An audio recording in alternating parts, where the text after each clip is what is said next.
बिस्मिल्लाहिर्रहमानिर्रहीम बिस्मिल्लाहिर्रहमानिर्रहीम। सुबह सुबह का टाइम है और ख़ूबसूरत मौसम है और रात को बारिश हुई है, बड़ी आंधी आई है और बहुत जो है ना ज़ोर और शोर से दरवाज़े खुले और बंद हुए हैं और बहुत ही नीचे भी गंद पड़ा हुआ है, क्योंकि ज़ाहिर है जब बारिश आती है तो फिर पत्ते गिरते हैं जब पानी आता है तो फिर पत्ते गिरते हैं, तो फिर तो गंद मचता है ना। ऐसा ही है ना।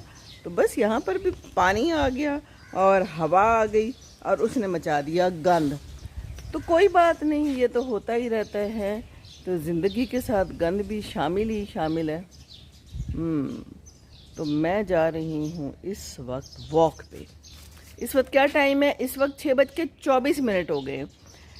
चलें जी, चलते हैं और आज देखते हैं कि हमारी ज़िंदगी में